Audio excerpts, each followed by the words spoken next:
percaya Engkau sudah mencurahkan kasih karuniamu di dalam setiap hidup kami pada saat ini sampai selama-lamanya. Terpujilah namamu ya Tuhan atas segala kebaikanmu, dan kami mengucap syukur pada pagi hari ini. Kami orang percaya, orang kudusmu sudah ada di ruangan ini untuk kami memuji-muji, memuliakan Tuhan. Terlebih kami boleh belajar dengan kebenaran firman-Mu yang sebentar kami akan sama-sama belajar. Oleh karena itu kami sangat yakin dan percaya bahwa kuasa Roh Kudus-Mu bekerja dalam setiap hidup kami, sehingga kami boleh fokus di dalam setiap kebenaran firman yang saat ini kami boleh diberkati dan dikuatkan. Terima kasih Tuhan, kami sudah siap dan kami terima kebenaran firman Tuhan dengan penuh ucapan syukur di dalam nama Tuhan Yesus Kristus. Kami sudah berdoa, haleluya, amin. Amin. Silakan Bapak Ibu duduk kembali. Saya ucapkan sekali lagi salam kudus buat kita semuanya. Puji Tuhan, senang boleh bersama-sama orang kudus Tuhan pada saat ini kita ada di ruangan ini. Karena kita tahu kesempatan yang telah diberikan Tuhan, jangan sampai kita batasi, tetapi selalu kita syukuri di dalam apa yang Tuhan berikan kepada kita. Dan oleh karena itulah kita selalu saat ini, semua karena kasih karunia Tuhan kita boleh ada, dan kita boleh sama-sama merenungkan kebaikan Tuhan melalui kebenaran firman Tuhan yang kita sama-sama belajar pada saat ini. Baik Bapak Ibu saudara kasih, saya ajak kita boleh membuka kitab atau boleh kita lihat di depan saudara kasih. Kita akan diberkati melalui kebenaran firman Tuhan dari surat Korintus 1 Korintus 15 ayat 1 sampai ayat 11. 1 Korintus 15 ayat 1 sampai 11.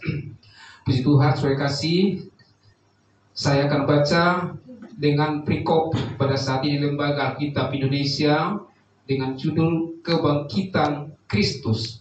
Kebangkitan Kristus, tapi nanti saya akan membuat judul mensyukuri dampak daripada kebangkitan Yesus Kristus. Dan sekarang saudara-saudara, aku mau mengingatkan kamu kepada Injil yang aku beritakan kepadamu dan yang kamu terima dan yang di dalamnya kamu teguh berdiri. Oleh Injil itu kamu diselamatkan asal kamu teguh berpegang padanya, seperti yang telah kuberitakan kepadamu, kecuali kalau kamu telah sia-sia saja menjadi percaya. Ketiga, sebab yang sangat penting telah kusampaikan kepadamu, yaitu apa yang telah kuterima sendiri, ialah bahwa Kristus telah mati karena dosa-dosa kita sesuai dengan kitab suci, bahwa Ia telah dikuburkan dan bahwa Ia telah dibangkitkan pada hari yang ketiga sesuai dengan kitab suci, bahwa Ia telah menampakkan diri kepada Kefas dan kemudian kepada ke-12 muridnya. Sesudah itu Ia menampakkan diri kepada lebih dari 500. Mereka masih hidup sampai sekarang, tetapi beberapa di antaranya telah meninggal. Selanjutnya Ia menampakkan diri kepada Yakobus, kemudian kepada semua rasul. Dan yang paling akhir dari semuanya, Ia menampakkan diri juga kepadaku. Kepadaku adalah itu kepada Paulus maksudnya. Sama seperti kepada anak yang lahir sebelum waktunya. Karena aku adalah yang paling hina dari semua rasul, bahkan tidak layak disebut rasul, sebab aku telah menganiaya jemaat Allah. Tetapi karena kasih karunia Allah, aku adalah sebagaimana aku ada sekarang, dan kasih karunia yang dianugerahkannya kepadaku tidak sia-sia. Sebaliknya, aku telah bekerja lebih keras daripada mereka semua. Tetapi bukannya aku, melainkan kasih karunia Allah yang menyertai aku. Sebab itu, baik aku maupun mereka, demikianlah kami mengajar, dan demikianlah kamu menjadi percaya. Puji Tuhan, saudara kasih, kebenaran firman Tuhan ini adalah sangat luas dan sangat memberkati kita pada saat ini. Yang seperti tadi yang sampaikan dengan judul yang saya khotbahkan, saya sampaikan berita sukacita bagi kita orang kudus saat ini adalah mensyukuri anugerah kebangkitan Kristus. Mensyukuri, ya, mensyukuri dampak anugerah kebangkitan Yesus Kristus. Kita tahu Bapak Ibu saudara kasih bahwa firman Tuhan ini disampaikan oleh Rasul kita, Rasul Paulus, kepada jemaat di Korintus. Nah, saudara kasih, bahwa ini ditulis Rasul Paulus karena kehendak Allah. Karena kita tahu bahwa Rasul Paulus itu adalah sudah diutus Tuhan menjadi rasul Kristus. Nah, jadi sudah diutus, ya. Nah, saat ini saudara kasih ditujukan kepada jemaat tersebut, karena saudara kasih kita tahu bahwa di jemaat Korintus itu banyak persoalan-persoalan dan banyak tantangan-tantangan yang dihadapi oleh rasul dan oleh jemaat-jemaat di sana itu, dan banyak juga orang-orang yang belum percaya kepada Kristus. Nah, oleh karena itulah ketika Paulus datang membuka jemaat di Korintus, kasih, karena Korintus ini adalah banyak di sana yang macam-macam, seperti ada di sana ada orang Yahudi, ada orang Yunani, ada di sana, dan juga di kota itu ada banyak juga orang-orang yang kaya, orang-orang yang pintar, ya. Jadi di dalam Korintus ini begitu banyak aneka ragam kondisi yang dialami oleh Rasul Paulus. Nah, sehingga saudara kasih, dengan itu maka saudara kasih, dengan adanya persoalan-persoalan itu dan dilihat oleh Paulus dan digerakkan Tuhan Paulus ke sana, karena orang-orang di sana dulunya belum percaya, maka Rasul Paulus memberitakan kabar baik Injil kasih karunia di dalam Korintus ini. Puji Tuhan saudara kasih, ketika diajarkan oleh Rasul Paulus kepada jemaat di Korintus ini, banyak juga yang percaya, baik itu orang Yahudi, baik itu orang Yunani. Luar biasa. Nah, oleh karena itu saudara kasih, dengan begitu sudah disampaikan dan sudah dikuatkan dan banyak orang yang percaya, maka Rasul Paulus juga saudara kasih pergi juga kepada jemaat-jemaat yang lain. Tetapi saudara kasih, ketika ditinggalkan oleh Rasul Paulus jemaat di Korintus ini, tentu banyak juga dialami dan banyak juga mereka banyak masalah, banyak perselisihan, dan juga belum juga di sana banyak yang tidak percaya atas kematian dan kebangkitan Yesus Kristus itu. Disitulah sangat resah hati daripada Rasul Paulus. Dan karena itu kalau kita lihat dulu bagaimana Paulus ini dan bagaimana di jemaat Korintus ini, kita lihat ya di dalam 1 Korintus 1 kita boleh baca ayat 2 ya sampai ayat 3.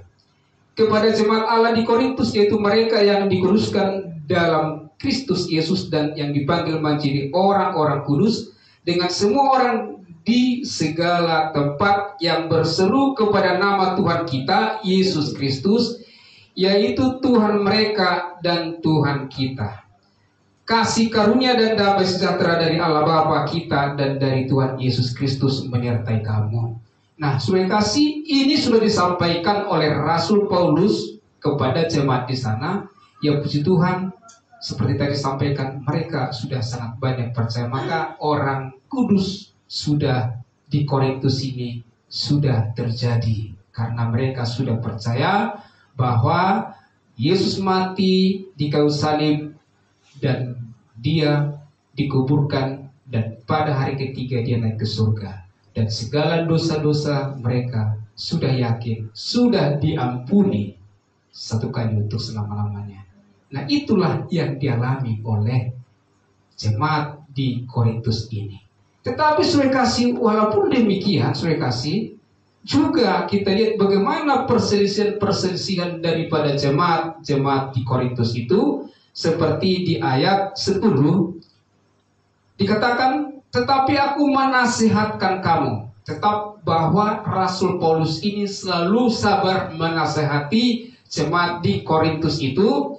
Dikatakan, tetapi aku menasihatkan kamu, saudara-saudara, demi nama Tuhan kita Yesus Kristus, supaya kamu seia sekata dan jangan ada perpecahan di antara kamu, tetapi sebaliknya supaya kamu erat bersatu dan sehati sepikir. Inilah kerinduan daripada Rasul Paulus yang begitu beraneka macam persoalan yang dihadapi oleh jemaat-jemaat di Korintus itu, sehingga Rasul Paulus menyampaikan itu supaya jangan lagi ada perpecahan di antara jemaat itu, tetapi mereka sebenarnya supaya mereka erat bersatu, satu dengan yang lain, dan sehati sepikir, satu jiwa untuk memenangkan banyak jiwa. Itu yang dirindukan oleh Rasul Paulus itu.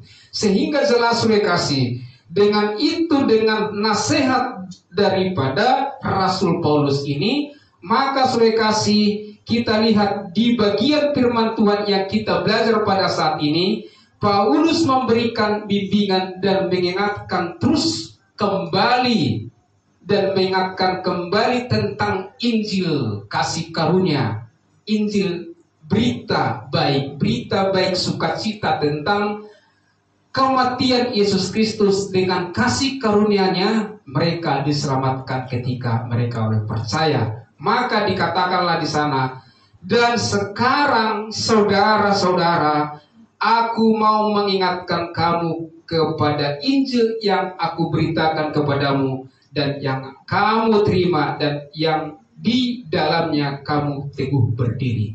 Jadi mereka selalu dinasihatkan, walaupun sebenarnya banyak, begitu kondisi ada di sana, begitu majunya pesatnya perkembangan Korintus itu, disampaikan oleh Paulus supaya jemaat di sana tetap berpegang teguh kepada Injil kasih karunia. Karena banyak juga mengecek dan banyak juga yang juga memberikan suatu pengajaran-pengajaran supaya mereka sepertinya tidak yakin bahwa atas kematian dan kebangkitan Yesus Kristus itu, dan ketika mereka percaya maka dikatakan pasti masuk surga. Nah, oleh karena itulah makanya supaya dikatakan dengan Injil ini, dengan Injil yang aku beritakan, kata Paulus, yang aku beritakan kepadamu dan yang sudah kamu terima, seperti kita saat ini sudah diterima, supaya kita selalu tetap berpegang teguh kepada kebenaran Injil kasih karunia itu. Karena kadang-kadang yang kita alami saudara kasih, yang begitu, kok begitu, masa orang kudus seperti ini dan lain sebagainya. Karena mereka tidak mengerti kita dikuduskan, kita dibenarkan bukan karena kebaikan, bukan karena usaha kita, tetapi semuanya adalah karya Kristus di kayu salib 2000 tahun yang lalu. Itu yang sebenarnya Itu makanya selalu disampaikan oleh Rasul Paulus ini kepada jemaat di sana, sehingga dia kata yang kedua, oleh Injil itu kamu diselamatkan asal kamu teguh berpegang padanya. Jadi kita yang sudah percaya, kita harus jaga bahwa Injil kasih karunia yang sudah kita percayai, sudah kasih, tetap kita yakini dan tidak ada keraguan di dalamnya. Karena yang begitu, yang seperti saya katakan, di dalam kehidupan kita saat ini yang begitu banyak ajaran-ajaran yang kita dengar bersama, tetapi kita harus yakin dan juga harus betul, ya, harus benar kita belajar di dalamnya, sehingga seperti yang disampaikan Rasul Paulus, supaya kita berpegang teguh bahwa hanya karena Injil kasih karunia itulah sebenarnya kita diselamatkan, bukan karena bukan karena kebaikan kita, bukan karena usaha kita. Semua pemberian Tuhan dengan cuma-cuma. Itu harus kita ingat, saudara kasih. Nah, oleh karena itu Bapak saudara kasih, maka dengan itu dikatakan oleh Paulus dengan di ayat yang ketiga, sebab yang sangat penting yang telah kusampaikan kepadamu. Ini digaris bawahi, penting. Jangan sampai lupa, saudara kasih. Jangan sampai lupa. Ini adalah yang penting. Kenapa dikatakan yang penting? Ya, karena itu apa yang telah kuterima sendiri ialah bahwa Kristus telah mati karena segala dosa-dosa kita sesuai dengan kitab suci. Dia selalu mengatakan sesuai dengan kitab suci, sesuai dengan apa yang telah disampaikan Tuhan kepada Paulus, itu disampaikan kepada jemaat-jemaat di Korintus, baik juga kepada semua orang percaya, terkhusus juga kepada kita orang kudusnya saat ini. Jadi penting saudara kasih, jangan sampai lupa, jangan sampai ragu kita bahwa Injil kasih karunia itulah yang bisa menyelamatkan kita. Nah, itu yang penting disampaikan supaya Korintus ini selalu boleh berubah dalam setiap pola hidup mereka, karena seperti yang saya katakan, banyak di sana yang begitu perpecahan dan begitu persoalan dan begitu juga banyak juga melakukan percabulan dan lain sebagainya, besar dan sebagainya. Tetapi Paulus selalu mengirim suratnya, walaupun dia di dalam penjara, dia selalu sampaikan dan mengirim berita sukacita kepada jemaat yang ada di sana. Nah, saudara kasih, jadi mengapa kita mensyukuri? Mengapa kita mensyukuri? Bagaimana kita dapat anugerah kebangkitan Kristus itu? Itu yang penting kita boleh belajar saat ini. Apa dampak daripada kebangkitan Kristus itu di dalam setiap hidup orang yang percaya? Tetapi bukan hanya dengan sebagai berita, tetapi betul-betul sebagai kebenaran yang pasti dalam setiap hidup kita. Itu yang penting kita harus paham, saudara kasih. Sehingga kita lihat bagaimana dampak seperti yang telah dialami. Dan bagaimana sebenarnya bahwa kisah anugerah kebangkitan Kristus itu terjadi di dalam kehidupan manusia atau kehidupan orang percaya. Kita lihat, saudara kasih, di bawah di ayat 4, bahwa ia atau Yesus telah dikuburkan. Waktu dia mati, nah, baru dikuburkan, ya, dikuburkan, dan bahwa ia telah dibangkitkan. Dia mati, dikuburkan, dibangkitkan pada hari yang ketiga. Pada hari yang ketiga sesuai dengan kitab suci. Jadi tetap dia berpatokan kepada kitab suci, bukan kepada akal pikir-pikirannya, bukan akal sesuai dengan kehendak pembicara. Tidak demikian. Tetap sesuai dengan kitab suci. Itu yang selalu kita sampaikan kepada banyak orang, banyak keluarga, selalu kepada kitab suci. Jangan kita, ya bukan begitu, saya tidak pernah itu, mungkin salah itu, mungkin ada seperti itu, mungkin kalau ada orang kudusnya menyampaikan kebenaran bahwa diselamatkan karena kasih karunia, asal percaya saja pasti diselamatkan. Mungkin orang tidak setuju dengan perkataan itu. Tetapi dengan kita sudah mengerti, tetap kita akan sampaikan sesuai dengan kitab suci.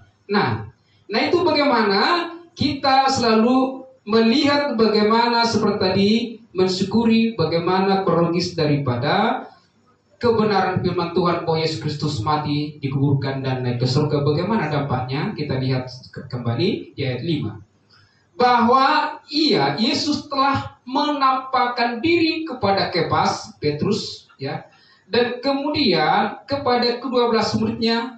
Sesudah itu ia menampakkan diri kepada lebih dari 500. Jadi artinya saudara kasih, setelah Yesus bangkit, kalau kita lihat di ayat-ayat sebelumnya, murid-murid Yesus waktu ada di dunia ini mereka selama 3,5 tahun, ya, dan dia sudah mengatakan kepada murid-muridnya bahwa dia akan mati dan bangkit.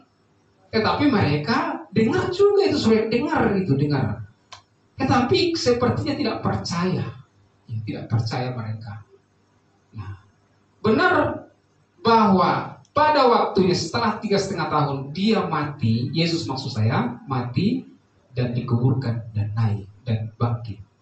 Dan orang murid-muridnya tidak begitu sangat yakin, bahkan mereka rasa ketakutan. Aduh, bagaimana ini? Karena mereka merasa sangat nyaman di waktu bersama-sama Yesus Kristus di waktu mereka di bumi ini. Tetapi setelah Yesus mati, mereka murid-murid rasa ketakutan.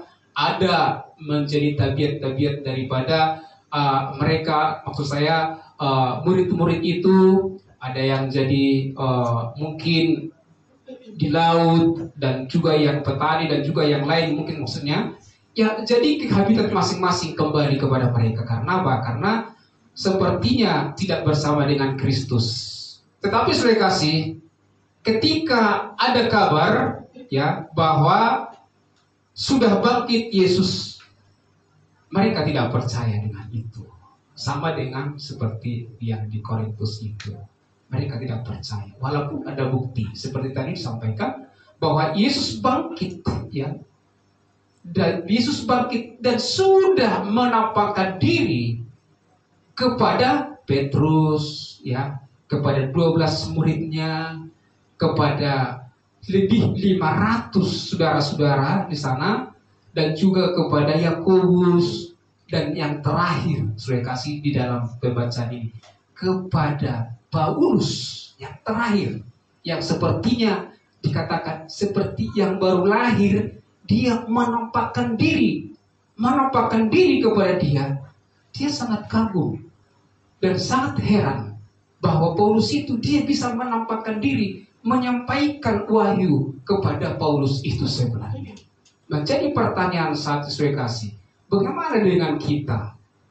Apakah kita orang kudus dan juga yang lain saya kasih sudah merasakan, sudah meyakini bahwa kebenaran firman Tuhan yang sudah kita dengar selalu di dalam baik forum, baik satu kita, sudah yakinkah kita di dalam segala dosa kita bahwa Yesus mati di kayu salib 2000 tahun yang lalu, dikuburkan, dan dia bangkit dan naik ke surga untuk menghapus segala dosa-dosa kita, mengampuni segala dosa-dosa kita dengan darahnya yang kudus satu kali untuk selama-lamanya, dan dimateraikan dengan Roh Kudus. Apakah sudah semua yakin? Banyak juga tidak yakin di dalam hal itu. Saya masih berdosa, sebagai kasih. Makanya dia selalu minta ampunilah aku Tuhan. Dia selalu begitu disampaikan. Padahal sudah tahu kita bahwa upah dosa adalah maut, ya. Ketika orang berdosa, bahwa hubungan daripada orang berdosa dengan Tuhan tidak pernah boleh bertemu, karena selalu ada penghalang. Karena Allah kita adalah kudus, sedangkan yang berdosa itu yang berdosa. Jadi tidak ada bagaimanapun sebenarnya di suatu saat tidak akan bisa bertemu dengan Yesus. Kenapa? Karena dia selalu beriman dan percaya bahwa dia orang berdosa. Tetapi saudara kasih, dengan kebenaran firman Tuhan ini sebenarnya saudara kasih, maka tadi seperti menampakkan diri kepada Paulus dan juga kepada kita bahwa kita sudah yakin dan percaya di dalam hal kebangkitan Kristus itu. Maka saudara kasih, saudara-saudara yang diberkati Tuhan, setelah Yesus menampakkan diri dengan dia sudah bangkit 2000 tahun yang lalu, dan dia menampakkan diri yang terakhir kepada Paulus waktu itu, maka dia sampaikan ini berita kepada banyak orang, sehingga dampak anugerah kebangkitan Yesus Kristus itu kita lihat bagaimana boleh dialami Rasul Paulus seperti di ayat 9 saudara kasih. Kita lihat saudara kasih di ayat 9. Karena aku adalah yang paling hina dari semua rasul, bahkan tidak layak disebut rasul. Bahkan tidak layak disebut rasul, sebab aku telah menganiaya jemaat Allah. Nah, dikatakan demikian. Tidak pantas ya, dan tidak sepertinya layak disebut dia rasul. Kenapa? Karena dia merasakan di dalam waktu dulu dalam hidupnya, sepertinya dia menganiaya jemaat, menganiaya orang-orang percaya, bahkan membunuh orang-orang percaya. Sepertinya dia tidak layak di dalam dia sebagai rasul yang telah diutus oleh Tuhan Yesus Kristus dari surga untuk menyampaikan Injil kasih karunia ini kepada banyak orang dan juga kepada kita orang-orang kudusnya. Maka dampak daripada itu, setelah dia merenung dan dia mengatakan menyaksikan itu, seperti yang sudah terbaca kita yang 9 tadi, maka dia 10 dikatakan, tetapi karena kasih karunia Allah, aku adalah sebagaimana aku ada sekarang. Nah, tetapi ya, tadinya dia tidak layak, tetapi setelah direnungkan atas kebaikan Tuhan, tidak mungkin dia layak sebagai rasul, tidak mungkin dia bisa bertemu, dan tidak mungkin Yesus menampakkan diri kepada Rasul Paulus ini. Tapi saudara kasih, karena kasih karunia Allah, aku, kata Paulus, adalah sebagaimana aku ada sekarang. Ini yang selalu disaksikan, sebagaimana aku ada sekarang. Itu semua karena kasih daripada karunia Tuhan, sehingga saya diutus menjadi alat Tuhan, menjadi saksi-saksi daripada banyak orang untuk dipakai menjadi alatnya, memberitakan kabar baik, kabar sukacita tentang keselamatan kekal selama-lamanya. Sehingga dikatakan, dan kasih karunia yang dianugerahkannya kepadaku, kata Paulus, tidak sia-sia. Baik, tidak sia-sia. Sebaliknya, aku telah bekerja lebih keras daripada mereka semua. Tetapi bukannya aku, melainkan kasih karunia Allah yang menyertai aku. Inilah dampak anugerah kebangkitan Yesus Kristus itu yang dialami oleh Rasul Paulus. Yang tadinya dia adalah tidak layak, dan karena dia adalah membuat suatu kesalahan yang fatal dan bahkan menganiaya jemaat-jemaat orang kudus waktu itu. Tetapi karena Allah sangat baik, dia diutus menjadi pemberita. Dan itulah yang disyukuri dia. Sehingga kalaupun ada saya sekarang ini memberitakan kebenaran ini, sebagaimana aku ada, semua hanya karena kasih karunia Tuhan. Walaupun sebenarnya dilihat dari banyak orang teman-temannya, baik itu pelayan-pelayan Tuhan, dia, Paulus maksud saya, selalu bekerja keras lebih daripada yang lainnya, semua juga karena kasih karunia Tuhan. Dan itu yang selalu dirindukan oleh Rasul Paulus ini, sehingga dia selalu mampu dan kuat di dalam tantangan-tantangan yang dihadapi di pada masa itu sebenarnya. menjadi suatu perenungan di dalam setiap kita yang hadir pada saat ini, saudara kasih. Bagaimana kita orang percaya, orang kudus, walaupun dibanding dengan katakanlah jemaat-jemaat yang ada di dunia atau Indonesia, katakan Jakarta. Kalau kita lihat, ya tidak ada bandingannya karena kita adalah sangat-sangat relatif kecil, itu maksud saya. Tetapi disinilah kita, kerinduan kita orang kudus, orang percaya. Bagaimana dampak daripada kebangkitan Kristus itu di dalam setiap hidup saya, bukan hanya dengan mendengar, tapi menjadi kebenaran dalam hidup kita dan menjadi kerinduan dalam hidup saya, hidup saudara-saudaraku, maka kita akan diubahkan oleh Tuhan menjadi pemberita-pemberita Injil kasih karunia. Itu yang dirindukan oleh Yesus Kristus dalam setiap hidup kita. Tidak lagi sebenarnya seperti yang murid-murid Tuhan waktu itu hanya sebagai melihat, mendengar, tetapi mereka tidak percaya. Itu yang sangat bahaya, saudara kasih. Tetapi dengan itu maka saudara kasih, dengan pengalaman Rasul Paulus memberikan pencerahan tentang kebesaran kasih karunia kebangkitannya kepada kita saat ini. Seperti tadi yang dikatakan, karena aku adalah yang paling hina seperti yang dia 9 itu. Tetapi dia dengan kasih karunia-Nya dia diubahkan oleh Tuhan dan dipakai menjadi saksi daripada Kristus untuk memberitakan kabar baik itu. Maka dengan saya simpulkan saudara kasih, dengan apa yang disampaikan ini saudara kasih, maka kebangkitan dan penampakan daripada Yesus Kristus kepada begitu banyak orang, ya, tadi termasuklah itu, ya, kepada Petrus, ya, kepada 12 murid, kepada lebih daripada 500 saudara-saudara, pada Yakobus dan juga kepada Paulus, ya. Nah, itu adalah bukti bahwa dia, Yesus, hidup. Selamat datang, Bu. Yesus hidup dan peristiwa itu benar-benar terjadi. Dibuktikan bahwa Yesus itu bangkit dan dia tidak mati lagi. Dia sudah menang. Semua dosa-dosa sudah ditaklukkan. Amin. Itu.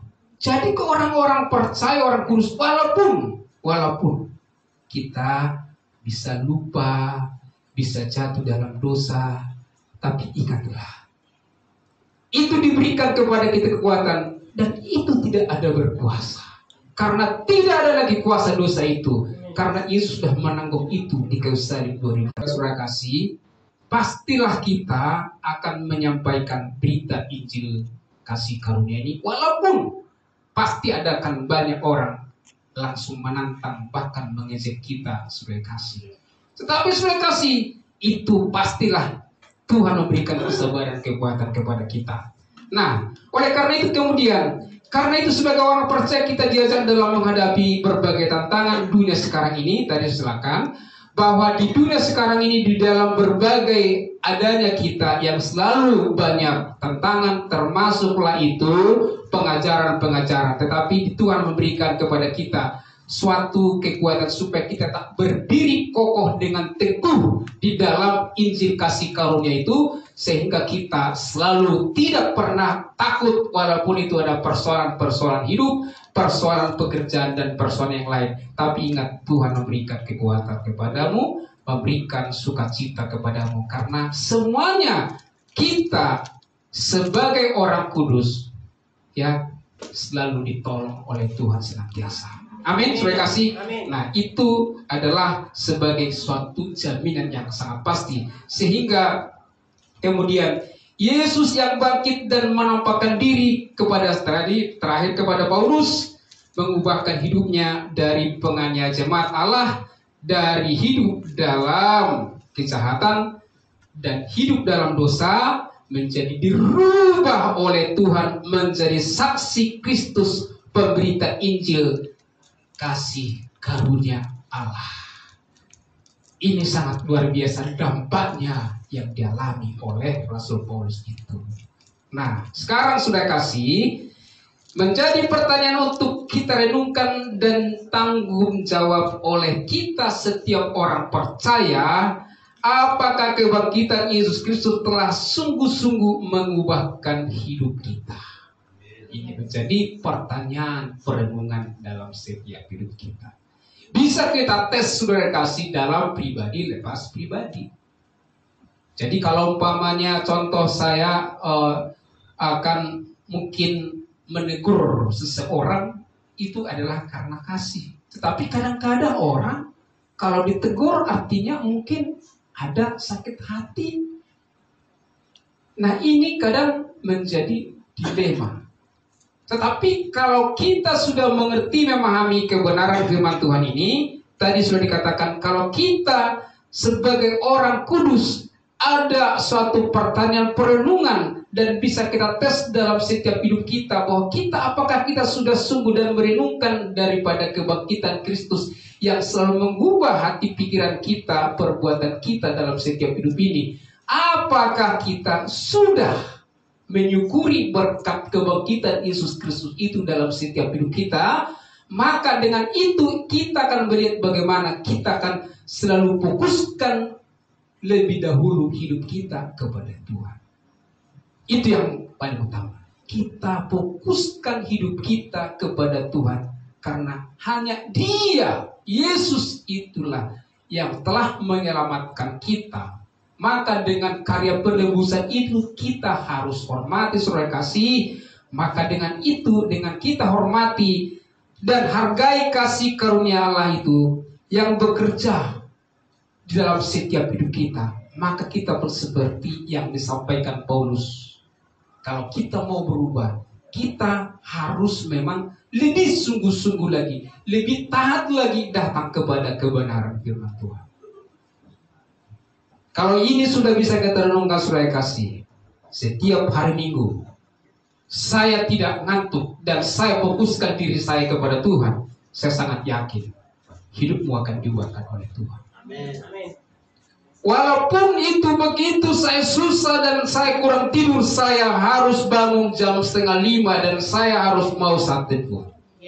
Kalau itu ada dalam pola pikirmu, saudara kasih, pasti Tuhan tolong.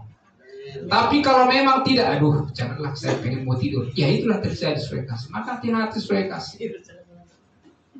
Jadi hati, mumpung masih Tuhan berikan kepada kita waktu, saudara kasih. Saya tahu problem Bapak Ibu Saudara, saya kerja, oke. Aduh saya ini sekarang paket, betul. Tapi saya selalu sampaikan kepada kita saat ini, saudara kasih, berikan waktu, saudara kasih. Kalaupun tidak seterusnya, ya baik, sekali seminggu, 2 kali seminggu, 3 kali seminggu, ada Kamis Mistik, ikutilah. Karena itu penting kita mau belajar di sana, saudara kasih, belajar. Bapak Gembala kita sudah begitu rupa dan sudah sangat memberikan energinya untuk boleh belajar bersama kita. Pak Dales sudah mendahului kita, sudah kita sampaikan kemarin. Kalau ada Pak Dales ganti-gantian kata Pak Charles. Tapi sudah kasih. Naik kebangkitan, kematian, kebangkitan, dasar iman kita kepada Kristus. Saya percaya kita pasti dipakai Tuhan menjadi saksi-saksinya. Demikianlah kebenaran firman Tuhan yang dapat saya sampaikan pada saat ini. Kiranya Tuhan Yesus memberkati kita semuanya. Biarlah Tuhan dimuliakan. Haleluya. Puji Tuhan. Mari kita satukan hati kita untuk berdoa. Terima kasih ya Tuhan, kami sudah diberkati. Di dalammu memberitakan Injil kasih karunia seperti Rasulmu, Rasul Paulus. Terima kasih Tuhan. Kami orang kudusmu pasti diberkati Tuhan.